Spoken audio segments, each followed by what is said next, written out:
प्रिय मित्रों, जय श्री कृष्ण। मैं हूं आचार्य डॉक्टर विष्णु कुमार मिश्रा। दिव्य प्रेम रसधारा पर मैं आपका बहुत बहुत अभिनंदन करता हूं, आपका स्वागत करता हूं। प्राय हर व्यक्ति की इच्छा होती है सबका सपना घर हो अपना। आज मैं इस वीडियो पर आपके सामने इस खास एपिसोड पर इसी विषय पर चर्चा करूंगा कि अगर आपकी जन्म कुंडली में मैं जिन ग्रह योगों की चर्चा करूंगा, अगर वो योग आपकी जन्म कुंडली में उपस्थित हैं, तो निश्चित रूप से समझ के चलिए कि आपका छोटा मोटा घर नहीं, बढ़िया सुंदर आपका भव्य घर होगा।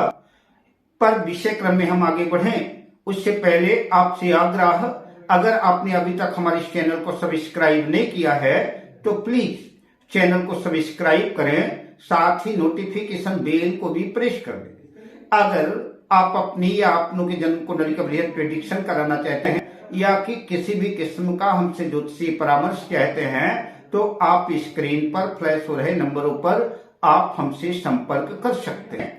जन्म कुंडली के तृतीय भाव में कोई शुभ ग्रह स्थित हो और जन्म कुंडली के चतुर्थ भाव का स्वामी केंद्र या त्रिकोण भाव में या कि एकादश भाव में लाभ भाव में स्थित हो, अपने उच्च राशि या स्वराशि में हो तो सर्वोत्तम योग बनेगा। ऐसा योग संयोग आपकी जन्म कुंडली में निर्मित है तो निश्चित रूप से आपका बढ़िया भव्य सुंदर दर्शनीय शानदार लग्जरी भवन होगा और प्रायः लोग देखते ही कहेंगे वाह क्या सुंदर आलीशान भव्य भवन है।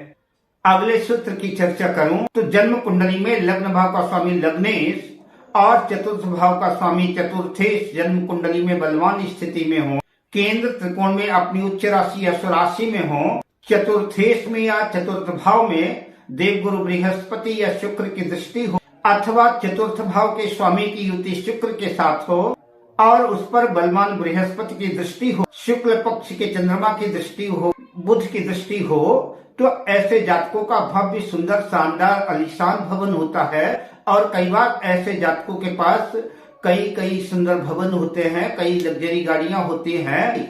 वास्तु विज्ञान के अनुरूप सुख शांति प्रदान करने वाला लग्जरी भवन होता है। अगले सूत्र की चर्चा करूं तो जन्म कुंडली के चतुर्थ भाव का स्वामी दशम भाव में स्थित हो और दशम भाव का स्वामी जन्म कुंडली के चतुर्थ भाव में स्थित हो, दोनों का राशि परिवर्तन हो और खासतौर से अगर चतुर्थेश दशमेश मंगल हो या कि चतुर्थेश और दशमेश मंगल ना भी हो तो मंगल की दृष्टि हो, तो ऐसे जातकों का बढ़िया सुंदर भव्य भवन होता है। जन्म कुंडली के एकादश भाव में या चतुर्थ भाव में नवम भाव के स्वामी के साथ लाभ भाव एकादश भाव के स्वामी की युति हो या कि चतुर्थेश नवमेश और एकादशेश की दृष्टि भी चतुर्थ भाव में हो, तो ऐसे जातकों के पास सुंदर भव्य लग्जरी भवन होता है, सर्व सुविधा युक्त होता है और ऐसे जातकों के पास प्रायः लग्जरी गाड़ियां भी होती हैं। कुंडली में चतुर्थेश दशमेश और चंद्र तीनों बलवान हों